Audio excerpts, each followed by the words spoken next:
3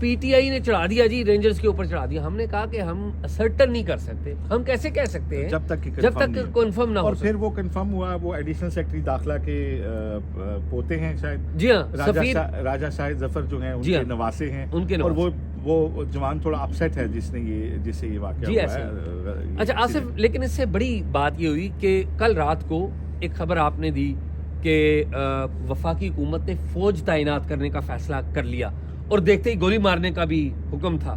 تو ظاہر ہے یہی سارا میدان تھا اور سارا دن میدان. یہ ذرا بتائیں کہ یہ کیا ہوا. جی, اس کے بعد پھر میں, کیونکہ اعزاز یہاں ڈراپ ہوا تھا, میری تو نائٹ وہ تھی اس طریقے سے ڈی چوک میں, تو میں نے جب ادھر ادھر رابطہ کیا تو پتہ چلا کہ اس طریقے سے نوٹیفیکیشن کر دیا گیا, اور اس کی لینگویج بھی بڑی سخت ہے, اور اس میں لمیٹڈ کرفیو کا آپشن بھی دیا گیا ہے, اس میں انہیں شوٹ ایٹ سائٹ کے لیے بھی امپاور کیا گیا, جو کہ بڑا ہی ایکسٹرا آرڈنری ہے. اچھا آصف, آپ کی بات بالکل درست ثابت ہوئی. اس رات کل رات کو گزشتہ رات ہم جاگتے رہے. میں نا صبح آصف اٹھ کے میں ڈپلومیٹک انکلیو گیا, ہمارے ایک دوست ملک کے ایک سفارتکار جو ہیں ان سے مجھے کوئی کام تھا, تو میں ان سے ملنے چلا گیا. ذرا ان سے میں ملنے گیا تو میں رستے میں کیا دیکھتا ہوں کہ جتنی بھی فوج ہے, ہماری فوجی دستے ہیں, وہ ہمارے ریڈ زون میں پارلیمنٹ ہاؤس کے سامنے اور دیگر اہم مقامات کے اوپر وہ لگے ہوئے ہیں. فوج ظاہر ہے اپنی ڈیوٹی کر رہی ہے, اور یہاں پہ بھی فوج لگی ہوئی تھی. تو آپ کی جو خبر ہے, گو کہ نوٹیفیکیشن ابھی تک نہیں آیا, ہم نے دیکھا نہیں نوٹیفیکیشن میں کیا لکھا ہے. حکام نے, ڈی سی نے آپ کی بات کی تصدیق کر دی. اچھا, یہ ایک کام ہو گیا. لیکن صبح کے ٹائم ہی ہمارے پاس اطلاع آ گئی کہ جو قافلے ہیں وہ پاکستان چوک سے, یعنی کہ 26 نومبر چونکہ سے پاکستان چوک آ گئے تھے, پاکستان چوک سے وہ آگے بڑھنے لگ پڑے. پھر مجھے اطلاع ملی, ہماری نوشین ساتھی رپورٹر ہیں, انہوں نے بتایا کہ وہ تو 0 پوائنٹ پہنچ گئے ہیں. یہ دن تقریباً 2 بجے کی بات. اور پھر انہوں نے بتایا کہ وہ آگے بڑھ گئے. اور پھر ہم نے یہاں پر دیکھا, جس جگہ پر ہم موجود ہیں, یہاں پر لوگوں کا ایک گھمسان کا رن پڑا ہوا تھا. یہاں پہ رینجرز تھے, ان کو پیچھے دھکیل دیا, اور ایف سی. اچھا, اب میں آتا ہوں اصل پوائنٹ کی طرف. رینجرز کو پیچھے دھکیل دیا, اور بعد میں شام کو رینجرز نے یہ سارا علاقہ خالی کروا لیا ہے. یہاں پر جس جگہ پر ہم کھڑے ہیں یہ فضل حق روڈ ہے, یہ ڈی چوک بالکل یہ ڈی چوک کا حصہ ہے ٹیکنیکلی. کنٹینرز کے بالکل بیک پہ ڈی چوک ہے, جو ڈیسٹینیشن تھی پی ٹی آئی کی جانب سے دی گئی تھی کہ یہاں پہ پورے پاکستان سے قافلے پہنچے. ہمارے ساتھ طلعت ہمارے کیمرہ مین ہیں جو کہ ساری چیزوں کو دیکھ رہے ہیں, پروڈیوس بھی وہ کر رہے ہیں, ہمیں ہیلپ کر رہے ہیں. تو یہ جو ڈی چوک کے اوپر رینج, پہلے تو صبح وہ آئے, پی ٹی آئی کے مظاہرین آئے, انہوں نے رینجرز کو اور پولیس کو پیچھے دھکیل دیا, اور کافی دیر یہاں پر ایک میدان جنگ بنا رہا. جو کنٹینرز ہیں بڑے بڑے ان کو بھی ہٹایا. پھر بعد میں شام کو رینجرز نے اور پولیس نے یہاں پر فائر بھی ہم نے ہوتے ہوئے دیکھے ہیں, یہاں پر ٹیئر گیسنگ بھی ہوتے ہوئے دیکھی ہے, انہوں نے ان کو پیچھے دھکیل دیا ہے. اب یہ علاقہ دوبارہ حکومت کے, اسلام آباد انتظامیہ کے اور رینجرز کے اور پولیس کے کنٹرول میں ہے. اب آتے ہیں اس پوائنٹ کے اوپر کہ محسن نقوی جو ہے, محسن اعزاز ایک بات اور, آج ہم نے جو واقعات دیکھے ہیں اس میں ایک بڑے افسوس کی بات اس لیے کہنی پڑتی ہے کہ ہم نے جو یہاں پہ پہلا دستے تھے وہ ایسے لگ رہے تھے کہ وہ شاید کسی دشمن ملک کے اوپر آ کے انہوں نے حملہ کیا ہے. جس طریقے سے انہوں نے میڈیا کو ٹارگٹ کیا ہے, جس طریقے سے دفاتر احتجاجی مظاہرین, جس طریقے سے پتھراؤ انہوں نے کیا, کم از کم 3 میڈیا ہاؤسز کے اوپر باقاعدہ اٹیک کیا گیا. اس میں جیو ٹی وی تھا, اس میں نیو ٹی وی تھا, اس میں نیوز 1 تھا, ٹی وی 1 تھا. ٹھیک ہے جی, وہ بلکہ وہ قرۃالعین ہے ہماری صدیق ساجد صاحب, تو ان کا میسج تھا باقاعدہ کہ ہم مشہور ہو چکے ہیں تو ہمیں ریسکیو کریں ہم. اچھا جی. اور اس کے علاوہ خواتین صحافیوں سے, قرۃالعین جو ہیں اینی, ان کے ساتھ, ہمارے بے شمار کیمرہ مینوں کے ساتھ, ہمارے رپورٹرز کے ساتھ جس طریقے سے انہیں دھکے دیے گئے. ہمارے جیو نیوز کے حامد میر ہیں, وہ شو کر رہے تھے, ان کو دھکے دیے گئے. اور انتہائی ایک رف رویہ جو کسی بھی سیاسی جماعت کے ورکرز کا اس کے علاوہ ہم نے اس حد تک کبھی نہیں دیکھا. وہ واقعہ بھی, یہ واقعات بھی ہم نے دیکھے.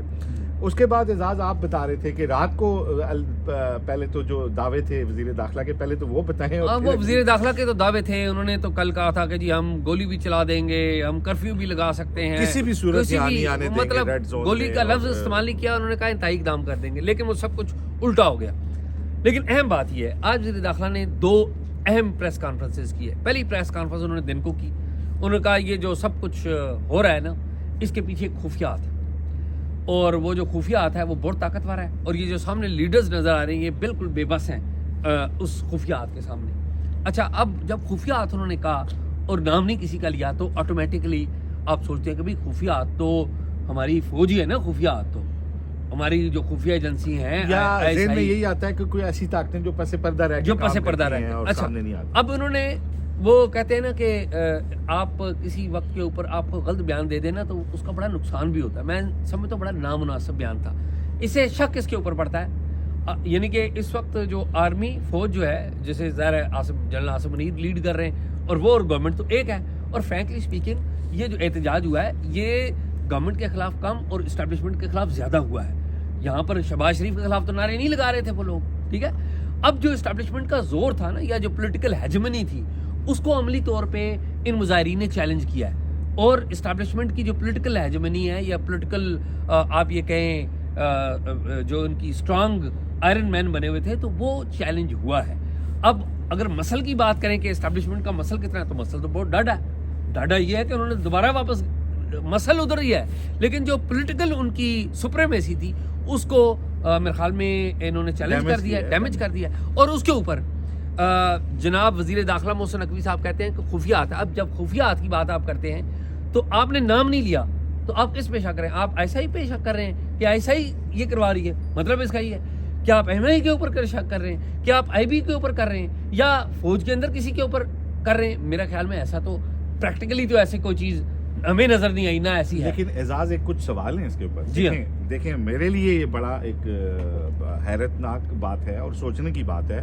کم از کم مجھے یہ لاجک نہیں اس کی ابھی تک سمجھ آ رہی کہ ایک پارٹی کا چیئرمین اور بشرا بی بی جو ہیں ان کے خاوند وہ ایگری ہو جاتے ہیں, ویڈیو پیغام دے دیتے ہیں, تو بشرا بی بی کہتی ہیں کہ نہیں ہم نے ڈی چوک جانا ہے, ہم نے ادھر نہیں جانا. وہ بزد ہیں ڈی تو چوک جانے. اس سے ایک تاثر اعزاز یہ ملتا ہے کہ شاید انہیں کسی بہت طاقتور سائڈ سے کوئی ٹیک ہے, کوئی ایشورنس ہے جس کی بنیاد پہ, مطلب اکیلے اگر انہوں نے یہ ڈیسیجن لیا ہے تو پھر تو وہ آئرن لیڈی ہیں. وہ مطلب اتنا بڑا ڈیسیجن اپنے شوہر کی بات نہیں مان رہی, پارٹی کی سیاسی جو کمیٹی ہے اس کی بات وہ سارے متفق ہیں اور وہ کہتی ہیں نہیں میں نے جانا, اور وہ آئی ہیں. دیکھیں وہ آئی بھی ہیں پہلے گنڈا پور سے 4 دفعہ یہاں سے چکر لگوا کے اپنے ورکروں کو لے جاتے تھے واپس, اور کبھی خود 16 ضلعوں سے ہو کے جاتے تھے, اور کبھی تو آج وہ آئی بھی ہیں. اس کا یہ اب اوپر سے آپ بتا رہے ہیں کہ وزیر داخلہ کہہ رہے ہیں خفیات ہے, تو آنے والے دنوں میں اس بیان کی ہو سکتا ہے کوئی ٹارگٹ آڈینس ہمیں مل جائے. اچھا, وہ ایک اور بات آپ دیکھ لیں کہ ایک تو یہ ہوا, لیکن بعد میں شام کو وزیر داخلہ نے اس بیان کو کا جو ابہام ہے وہ دور کرنے کی کوشش کیسے کی. انہوں نے کہا کہ وہ جو خفیات ہے نا وہ بشرا بی بی کا ہے, کہ بشرا بی بی بڑی سٹرونگ ہے. شام کو انہوں نے پھر اس اپنے جو بیان کا جو ڈیمیج تھا وہ ڈیمیج کنٹرول کرنے کے لیے انہوں نے کہا جو وہ بشرا بی بی ہیں جو بڑی سٹرونگ ہیں اور وہ ان لیڈروں سے بھی ہیں تو میں ان کا نام لے رہا تھا. بیسیکلی وہ اپنا ڈیمیج کنٹرول کر رہے تھے. لیکن ایٹ دی سیم ٹائم آپ ذرا سوچیں کہ جو پوری اسٹیبلشمنٹ اور اس کے پورے ادارے ایک گورنمنٹ کے ساتھ کھڑے ہیں اور آپ آ کے یہ کہہ دیتے ہیں, اور محسن نقوی جو ہے یہ گورنمنٹ کے نمائندے کم اور اسٹیبلشمنٹ کے نمائندے زیادہ ہیں, ٹھیک ہے. تو اب یہ کہتے ہیں تو آپ کس کو نقصان پہنچا رہے ہیں ایکچولی؟ آپ کا مطلب ایک سارا وہ چینج ہو جاتا ہے. میں تو یہ سمجھتا ہوں کہ اس سے آپ جنرل عاصم منیر کو نقصان پہنچا رہے ہیں, یعنی کہ ان کے اسٹیٹمنٹ سے تو ڈیمیج وہی ہوگا نا ڈیفینیٹلی. اور پھر آپ یہ تاثر بھی اس سے ملتا ہے کہ شاید کوئی خفیات اتنا مضبوط بھی ہے جو مطلب جو شاید ہماری آرمی چیف سے زیادہ مضبوط ہے. جی ہاں. تو خیر یہ گراؤنڈ کے اوپر جو چیزیں وہ میں اور آپ دیکھ رہے ہیں. کنکلوڈنگ ریمارکس میرے خیال میں ہم دیں. اس میں ایک چھوٹی سی میں چیز ایڈ کرنا چاہوں گا. دیکھیں اس سارے معاملے میں اگر ہم وفاقی وزیر داخلہ کا کردار کے تعین کریں تو شدید مایوسی ہوتی ہے. آنیسٹلی اسپیکنگ انہوں نے جب کہا ناٹک سے پار نہیں آنے دیں گے, وہ ہمیشہ آئے یہاں پہ مظاہرین. کل بھی انہوں نے کہا تھا کسی قیمت پہ نہیں آنے دیں گے, کرفیو لگانا پڑا, فوج بلانا, سب کچھ کیا, لیکن مظاہرین یہاں آئے. نہ صرف یہ کہ سیاسی بیانات کی جو آپ بات کر رہے ہیں نا کہ وہ بھی خلوص نہیں تھے ان کے. دیکھیں پنجاب کے اندر بھی یہی پی ٹی آئی ہے نا جس کو انہوں نے روکا ہے. پنجاب کے اندر لاہور کے اندر کتنا ان کا زور ہے. باقی فیصل آباد, گجرانوالا, جہاں پہلے یہ گڑھ سمجھے جاتے تھے نون لیگ کے, یہاں پہ ابھی بڑی مضبوط پی ٹی آئی بھی ہے. ٹھیک ہے, جہاں پہ ان کی سیٹیں ابھی بھی نکل آئی ہیں وہاں انہوں نے دیکھیں اس کو مینج کیا. لیکن اسلام آباد میں ہم یہ دیکھتے ہیں کہ اٹک میں تو پھر کوئی ریزسٹنس ملتی ہے, ٹھیک ہے نا, لیکن جو ہی اسلام آباد کی حدود میں آتے ہیں تو ہمیں وزیر داخلہ یا ان کی کوئی فورس نہیں. اس کی آصف میں ویسے آپ کو ایک لاجیکل بات بتاؤں, آپ نا وزیر داخلہ سے بہت زیادہ ایکسپیکٹ کر رہے ہیں. میں چونکہ آپ کو پتا ہے میں وزارت داخلہ کتنا عرصہ کور کرتا رہا ہوں. 2 درجن ادارے ہیں نا ان کے. آصف میں عرض کرتا ہوں, آصف بظاہر 2 درجن ادارے آپ کو نظر آتے ہیں. رینجرز کی کمانڈ ایک حاضر سروس میجر جنرل کے پاس ہے, وہ وزیر داخلہ کو پریکٹیکلی کم جواب دہ ہے, وہ کہیں اور جواب دہ زیادہ ہے. سن لیجئے, پولیس کی جو تعداد ہے ایک وقت میں 6000 لوگ ایکٹیو آپ کو ملتے ہیں, باقی لوگ کوئی سیکیورٹی ڈیوٹی کے اوپر ہے, کوئی پروٹوکول ڈیوٹی کے اوپر ہے, ٹھیک ہے. اب 40,000 کا اگر بندہ آ رہا ہے پورے پاکستان سے, آپ نے بھی بلائی تھی پولیس. میں نے کل وزیر داخلہ صاحب سے کہا تھا کہ آپ ایک ایٹمی طاقت کے داخلی سلامتی کے ضامن ہیں, وزیر داخلہ ہیں, آپ نے بڑے دعوے بھی کیے ہیں کہ میں یوں کر دوں گا, ہم نہیں آنے دیں گے, یہ وہ جو چلے آپ کا رائٹ بنتا تھا, لیکن آپ پریکٹیکلی کچھ نہیں کر سکے. اور البتہ آپ نے یہ جو کنٹینر لگا دیے پورے ملک میں 4 دن سے, اور پھر لا انفورسنگ کی بھی انسانوں کی کیپیسٹی ہے نا اعزاز.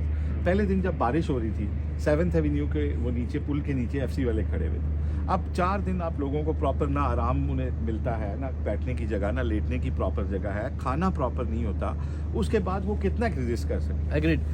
آصف میں یہ کہوں گا کہ جو اصل فیصلہ ہے اس کا نتیجہ کیا نکلے گا, اور اصل فیصلہ کا اگر میں کنکلوڈنگ ریمارکس دیتا ہوں اور پھر آپ دے دیجئے, یا اگر آپ دینا چاہتے ہیں تو پہلے آپ بات کریں. میرے خیال میں اصل فیصلہ جو ہے وہ یہ جو یہاں پر احتجاج ہو رہا ہے اسے کس طریقے سے نپٹنا ہے وہ راولپنڈی نے کرنا ہے. کیونکہ یہ جو سسٹم ہے آپ کو اچھا لگے یا نہ لگے, یہ سسٹم راولپنڈی اس میں ایک بہت بڑا کلیدی سٹیک ہولڈر ہے. 3 پاسبل آپشن ہو سکتے ہیں. ایک یہ ہے کہ موجودہ جو صورتحال ہے اس کو مینیج کیا جائے, نیگوسیشن کے اوپر لے کے آیا جائے, کوئی کمیٹی وغیرہ بنائے. اس میں حکومت تو آپ کو کہیں نظر ہی نہیں آئی, وزیر اطلاعات آپ کو نظر آئے ہیں, وزیر داخلہ آپ کو نظر آئے ہیں, باقی کوئی وزیر آپ کو نظر آیا مجھے تو کوئی نظر نہیں آیا, ٹھیک ہے. وزیر اعظم کو یہیں نظر آئے, مجھے ظاہر ہے ایک گیسٹ بھی آئے ہوئے ہیں, بیلاروس کے پریزیڈنٹ بھی آئے ہوئے ہیں, وہ ایک الگ بات ہے, لیکن حکومت آپ کو نظر یہاں پر نہیں آ رہی. کیوں نظر نہیں آ رہی؟ حکومت یہ سمجھتی ہے کہ یہ معاملہ پنڈی کا ہے, پنڈی ہی سے ڈیل کرے, اور پنڈی کا بندہ محسن نقوی ہے وہ ڈیل کر رہا ہے. تو ایک بات تو یہ ہے کہ آپ اسے ایمیکبلی یہاں پر حل کرنے کی کوشش کریں, انہیں نیگوشیٹ کریں, انگیج کریں, یا جو بھی کرنا ہے, لیکن بلڈ شیڈ نہ ہو, عام آدمی کا خون نہ گرے. یہ بڑا مشکل کام ہے, اور یہی وہ وجہ ہے کہ پولیس ناکام ہوتی ہے. آپ وزیر داخلہ کی بات کریں نا, پولیس کو منع کیا گیا ہے کہ وہ گولی نہیں چلا سکتی, لاٹھی نہیں چلا سکتی, تو کیا کرے گی وہ؟ زیادہ ہوائی یہ گیس ہی چلائے گی نا, ٹیئر گیسنگ کرے گی. تو بائی دا وے آج ویسے ہم نے فائر ہوتے بھی دیکھے ہیں, یہ یہاں پر نیچے یہ گولیوں کے خول وغیرہ پڑے ہوئے ہیں. تو میرا یہ خیال ہے کہ اب جو پریشر ہے کہ فیصلہ کیا کرنا ہے, یہ پنڈی نے فیصلہ کرنا ہے. اور سب سے آئیڈیل بات یہ ہے کہ ایک پروگرام ڈیوائز کیا جائے, ایک نیشنل ایجنڈا سویلین ہمارے جو پولیٹیشنز ہیں وہ ڈیوائز کریں, اور جو ہماری جو مسائل ہیں ان کو حل کرنے کے لیے ایک براڈ بیس پہ ایک نیشنل ڈائلاگ کی بات کریں, ڈائلاگ فار پاکستان کی بات کریں, جس میں تمام سٹیک ہولڈرز کو بلائیں. تو میرے خیال میں یہ لمبی بات ہے, اس پہ پھر بھی کبھی بات کریں گے. میرے خیال میں سلوشن کی میں بات کر رہا ہوں, کیونکہ ہم سارے پرابلم کی بات کرتے ہیں, سلوشن کی بات نہیں کرتے. تو ڈائلاگ فار پاکستان ایک بنائیں جس میں تمام سٹیک ہولڈرز کو شامل کریں, ان کے مطالبات بھی بیچ میں لے کے آئیں اور باقی مسائل بھی لے کے آئیں. ظاہر ہے جو گورنمنٹ بیٹھی ہوئی ہے اس کے بھی کچھ مسائل ہیں, کچھ اسٹیبلشمنٹ کے بھی ہوں گے, ان کا پوائنٹ آف ویو بھی آئے گا. تو میرے خیال تو یہ. آصف آپ بتائیں. اعزاز, ایک بڑی واضح تفریق ہے وزارت داخلہ میں اور حکومت میں. وزیر داخلہ پارلیمان میں جواب دینے نہیں آتے, حکومت کی پالیسیوں کا دفاع کرنے نہیں آتے, حکومت لا اینڈ آرڈر کے معاملے پہ ریسکیو کرنے وزیر داخلہ کو نہیں آتی. وہ سمجھتی ہے جن کے بندے ہیں, جن سے احکامات لیتے ہیں, انہی وہ جانے اور یہ جانے, سیکیورٹی ان کا ذمہ ہے, ٹھیکہ ان کے پاس ہے. معاملہ یہ ہے کہ وزیر داخلہ جس کے نمائندے سب کو پتہ ہے, وزیر داخلہ خود کو جواب دہ بھی نہیں سمجھ رہے کسی کو, لیکن پریکٹیکلی ڈیلیور بھی کچھ نہیں کر پائے. اب مجھے یہ نظر آ رہا ہے یہاں پہ کوئی ڈائلاگ ہونے کی مجھے کوئی چانس لمبا چوڑا نہیں لگ رہا.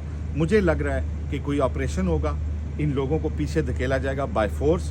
111 بریگیڈ نے یہاں پہ اندر چارج دیا ہوا, اس سے آگے کسی بندے کو جانے کی اجازت نہیں ہے. ابھی تک آج کے دن انہوں نے جو بھی صورتحال تھی رات کو لینڈ آرڈر وہ انہوں نے کیا وہ سارے آپشنز کے اوپر دیکھ رہے ہیں. لیکن سی ڈی اے کو کہا گیا کہ آپ ساری لائٹیں بجھا دیں, اور اس امر کو تقویت مل رہی ہے کہ شاید کوئی آپریشن آج رات لانچ ہو, اور اگر آج رات نہ ہو سکا تو کل جو ہی ہمارے معزز مہمان واپس جائیں گے تو مجھے نظر آ رہا ہے کہ ایک آپریشن ہوگا. اگر کوئی بات چیت ہوئی بھی اس کے بعد شاید ہو. دوسری بات, انتظامیہ کو کہا گیا ہے کہ تمام ہوٹل بند کروا دیے گئے ہیں, دکانیں بند کروا دی گئی ہیں, اور ملحقہ اس ریڈ ڈی چوک سے ملحقہ تقریباً 8 کلومیٹر 7-8 کلومیٹر کے ریڈینس میں جتنے ہوٹل ہیں وہاں پہ بند کر دیے گئے ہیں, تاکہ نہ تو یہاں پہ کھانے کے لیے کوئی چیز اویلیبل ہو, نہ ہی رومز اویلیبل ہوں. اچھا, دوسری طرف جو لوگ آئے ہوئے ہیں جو کلثوم چوک تک بیٹھے ہوئے ہیں وہ اپنے ساتھ جو ہیں موبائل تندور لے کے آئے ہوئے ہیں, آٹا لے کے آئے ہوئے ہیں. خیمے ہم نے نہیں دیکھے لیکن سلیپنگ بیگز بہت سارے لوگ لے کے آئے ہوئے ہیں. دوسری طرف کسی نہ کسی لیول پہ انہیں یہ بات پہلے بتائی گئی تھی, اور ایک حد تک ان کے پاس ارینجمنٹ ہے کہ وہ اپنا اتنا سروائیو کر لیں کہ وہ چند دن یہاں گزار سکیں. موسم کی شدت آپ کے سامنے ہے, 8 سے 9 ڈگری ٹیمپریچر جو ہے وہ ہو جاتا ہے, شدید ٹھنڈ ہو جاتی ہے رات کو. اور اب ایک امتحان ہے, ایک فورس ادھر کھڑی ہے, ایک فورس ادھر کھڑی ہے. لیٹ سی کہ کلیش تو ایک مجھے نظر آ رہا ہے, اس کلیش کے بعد پھر دیکھا جائے گا کہ کس نے کس کے اوپر کتنا کنٹرول حاصل کیا, اور پھر اس کے بعد جو بات چیت ہوگی وہ اسی بنیاد پہ ہوگی, کیونکہ power talks to power. Power talks to power, اس میں کوئی ڈاؤٹ نہیں ہے. لیکن ایک بہت خطرناک بات یہ ہے کہ یہاں پر جو آنے والے لوگ ہیں زیادہ تر آپ 90% کہیں تو وہ خیبر پختونخوا سے آئے ہیں. ابھی تک پنجاب سے کوئی قافلے نہیں آئے.